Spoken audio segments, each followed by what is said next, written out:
ابھی ایک ہے واٹس ایپ پہ میرے پیچھے میرا خون پیا ہوا ہے, فقہ حنفی کی فلاں کتاب میں یہ مسئلہ لکھا ہوا ہے, حدیث میں تو یوں آتا ہے. میں نے کہا اس جاہل کو میں جواب دوں گا, پھر ایک اور اعتراض, پھر ایک اور اعتراض. تو جب 10-15 سوالات, حالانکہ سب باتوں کا جواب ہے میرے پاس, تو میں نے پھر جب زیادہ ہو گئی میں نے لکھا خیریت بس, اور 5-6 سوالیہ نشان بنا. کوئی پرابلم ہے, کوئی خارش کی بیماری ہے, ہو جاتا ہے نا بعض دفعہ, انسان ہے, کوئی ڈاکٹر کا پتہ بتاؤں, کوئی انجیکشن لگوا لو تمیز سے, خام تم پوری صلاحیتیں کس کے خلاف, فقہ حنفی کے خلاف. کوئی اچھا کام کر لو دنیا میں. بر صغیر میں جب اسلام آیا تو فقہ حنفی آیا ہے. 1000 سال حکومت کس نے کی ہے؟ احناف نے کی ہے. انگریزوں کے خلاف کون کھڑے ہوئے؟ احناف کھڑے ہوئے. ترکی کی خلافت عثمانیہ 800 سال کس کی تھی؟ احناف کی تھی. اگر تم حنفیوں کو غلط کہنا شروع کر دو گے تو گورا بولے گا تو 1000 سال تو تم غلط لوگوں کے کنٹرول میں رہے ہو, تو تم اب کیا صحیح کرو گے ہیں؟ تمہارا اسلام غلط لوگوں کے ہاتھ میں رہا ہے, مشرک اور گمراہ لوگوں کے ہاتھ میں رہا ہے. 1000 سال ہو گئے, تم لوگ صحیح لوگوں کی حکومت ہی نہیں آ سکی ہے. بر صغیر میں اور خلافت عثمانیہ جو یورپ سے لڑتی رہی ہے اور غیر مسلموں سے لڑائیاں ہوتی رہی ہیں, وہ سارے ہی گمراہ تھے. پشاور میں بھی غلط اسلام آ گیا تھا اس وقت, اور لاہور میں بھی غلط والا اسلام آیا تھا. شروع سے اسلام ہی غلط آیا, تو فقہ حنفی آیا نا شروع سے, تو یہ سبھی غلط آیا تھا. تو یار اب کیا, اب تھوڑے قیامت تھوڑی سی دن رہ گئی ہے, اب صحیح کرنے کی کیا ضرورت ہے؟ ہم یہ کہتے ہیں کہ اسلام جب آیا تو اس وقت سے اب تک صحیح اسلام ہی چلتا آ رہا ہے. جہاں غلطیاں ہوئی ہیں علماء اس غلطیوں پہ تنبیہ کرتے رہے ہیں اور اس غلط کو صحیح کرنے کی کوشش کرتے رہے ہیں. پھر بھی کچھ غلط رہا اور کچھ صحیح ہو گیا. لیکن پورے سیٹ اپ ہی کو غلط قرار دینا, پورے فقہ کو غلط قرار دے دینا, یہ بات پھر 4 بیوقوف تو آپ کے ساتھ اکٹھے ہو جائیں گے. امت کا بڑا طبقہ اس بات کو نہ ذہنی طور پر قبول کرے گا, اور اس سے سوائے لڑائی جھگڑوں کے اگر آپ کو فقہ حنفی سمجھ میں نہیں آتا تو ہم کب کہہ رہے ہیں کہ ساری دنیا جب تک فقہ حنفی کو فالو نہیں کرے گی جنت میں نہیں جائے گی؟ ہم کب کہہ رہے ہیں؟ تو چھوڑو, تو نہیں کرو فالو بھائی فقہ حنفی کو, کسی اور فقہ کو فالو کر لو,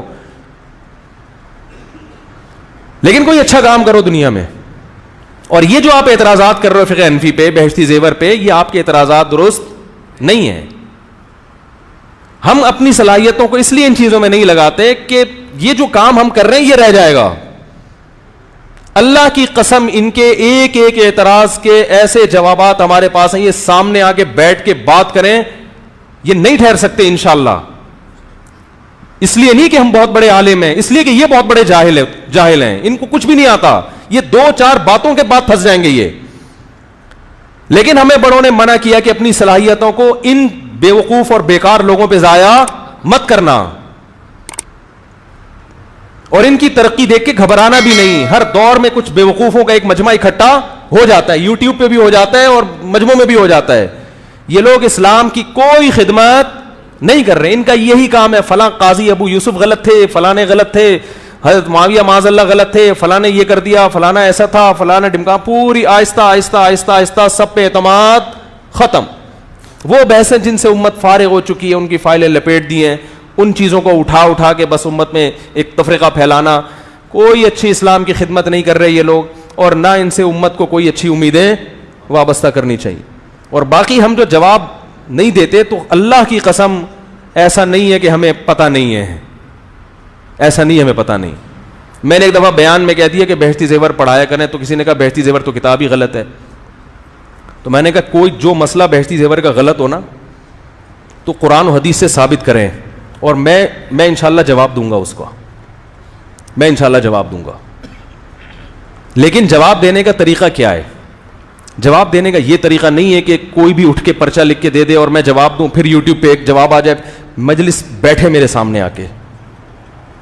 آ کے بیٹھے تمیز سے, ٹھیک ہے نا, اور جب میں اس کا جواب دوں تو وہ جو لائیو ریکارڈنگ ہے اس میں بولے کہ مجھ سے بہت بڑی غلطی ہوئی ہے, آئندہ میں اعتراض, کیونکہ جس میں ہمیں خارش نہیں ہے, آپ کو تو باقاعدہ کیا ہے, تو اس کا تو ابھی یہاں کھجلی اور تھوڑی یہاں شروع ہو جائے گی, تمہیں یہاں ہو جائے گی, پھر یہاں ہو جائے گی, تو سارا دن بیٹھ کے ہم تمہاری یہاں سے کھجلی ہی دور کرتے رہیں.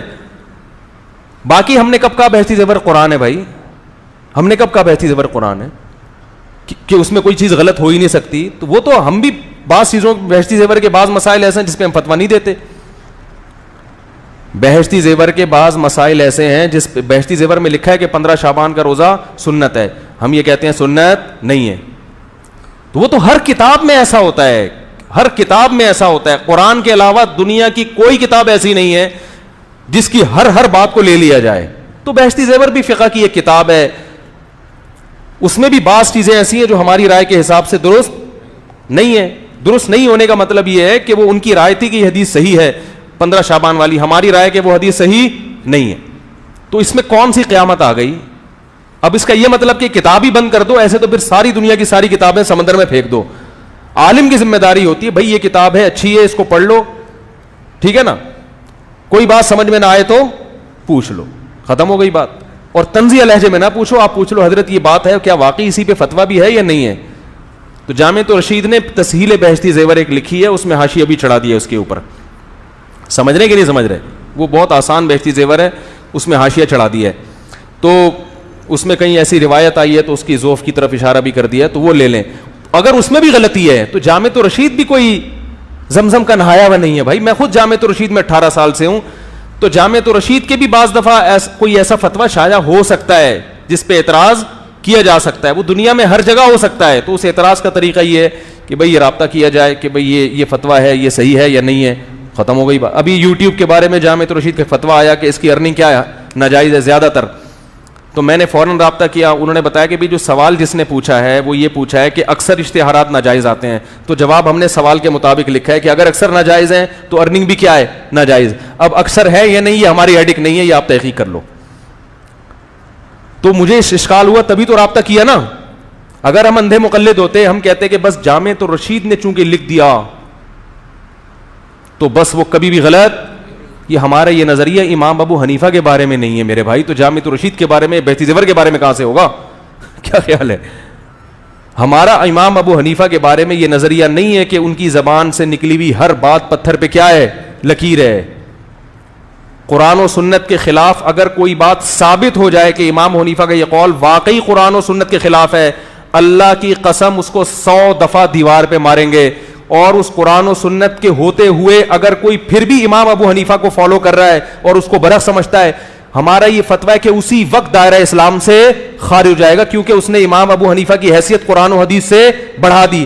لیکن اگلی بات یہ ہے کہ قرآن و حدیث کے خلاف ہے یا نہیں, اس میں آپ کی رائے کا اعتبار نہیں ہوگا. آپ کو لگ رہا ہے اپنی کم عقلی کی وجہ سے, اس میں کوئی پکوڑے بیچنے والے کی رائے کا اعتبار, انجینئر, پروفیسر اور سائنسدانوں کی رائے کا اعتبار نہیں ہوگا, مجتہد کی رائے کا اعتبار ہوگا. بہت مشکل ہے سمجھانا.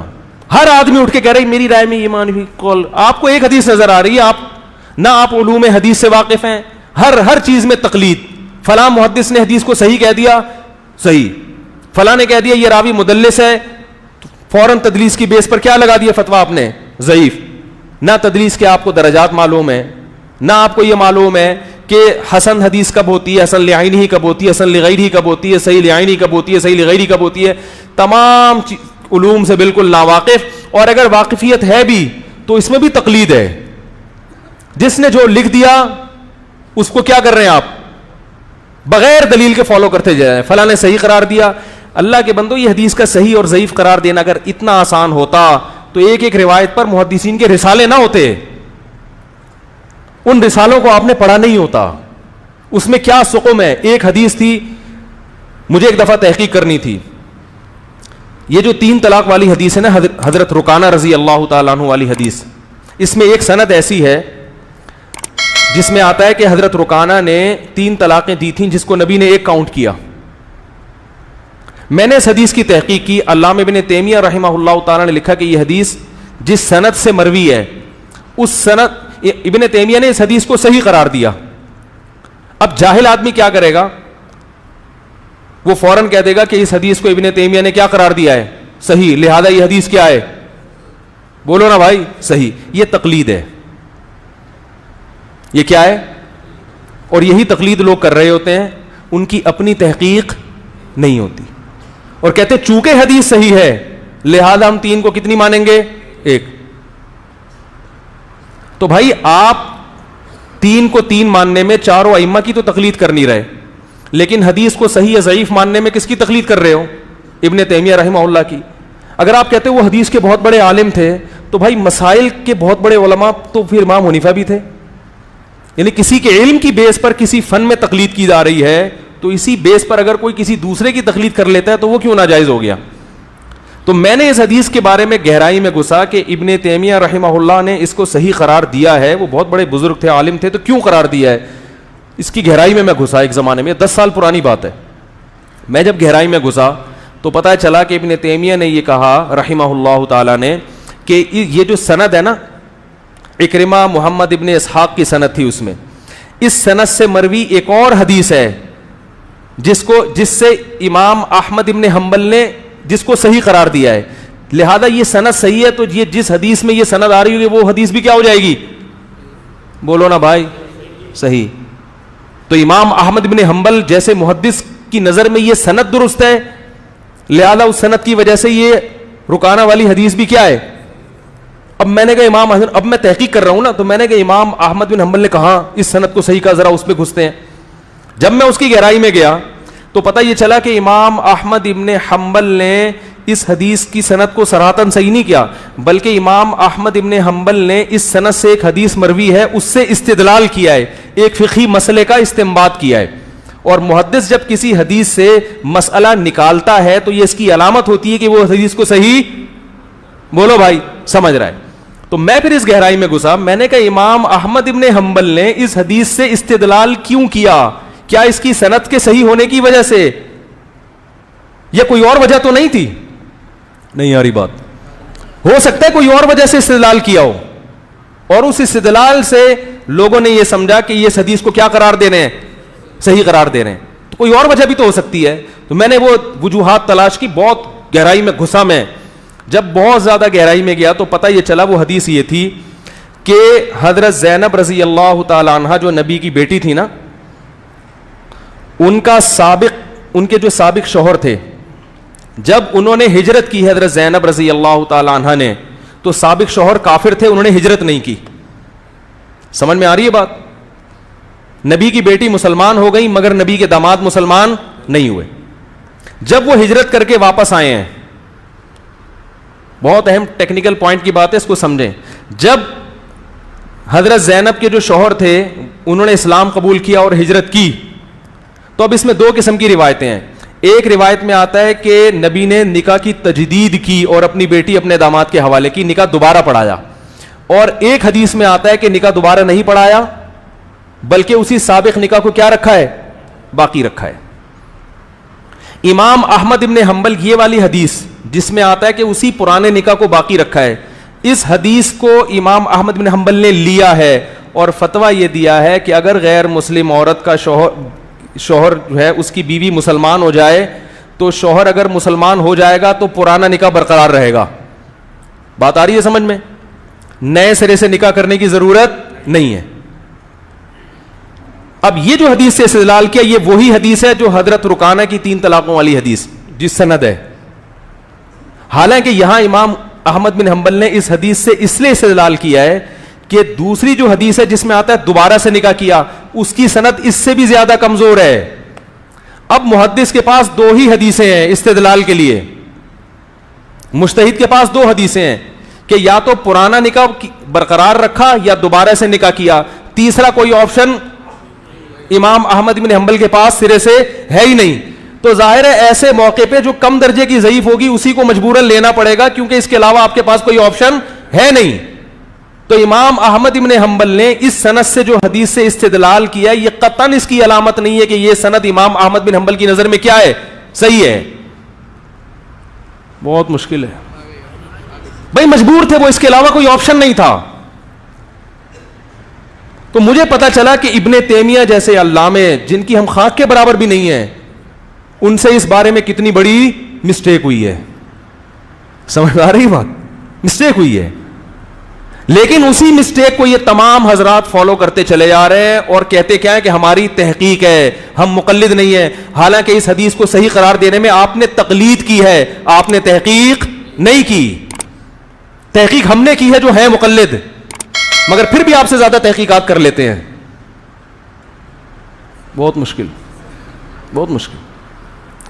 مولانا قاسم نانوتوی کی بحث ہو رہی تھی نا کسی سے, تو انہوں نے وہ بحث میں جیت گئے. انہوں نے کہا کہ آپ اتنے بڑے عالم ہو کے بھی مقلد ہیں. انہوں نے فرمایا کہ حیران اس پر ہوں کہ تجھے کچھ بھی نہیں آتا پھر بھی کسی مجتہد کی تقلید نہیں کرتا. تو تحقیق تو اس کو بولتے ہیں. پھر میں نے تلاش کیا کہ ان حدیث کے راویوں کے بارے میں امام احمد بن حنبل کے کمنٹس کیا ہیں, یعنی ان کی رائے کیا ہے. تو اس میں محمد ابن اسحاق راوی ہے حدیث رکانہ میں.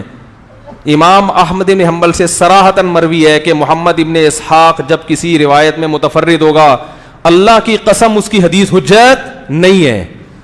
یہ صراحتاً مل بھی گیا, اللہ کی قسم. تو پتہ چلا امام احمد بن حنبل قسم اٹھا کے کہہ رہے ہیں کہ اس کی حدیث حجت نہیں ہے, پھر بھی اس کی حدیث کو حجت کیوں مان رہے ہیں کہ بھائی اس سے بھی زیادہ کمزور راوی اگلی روایت میں جس پہ 3 دفعہ قسمیں اٹھائی جا سکتی ہیں. ٹھیک ہے نا, اس پہ تو 1 دفعہ قسم اٹھا رہا ہوں, اس پہ 3 دفعہ.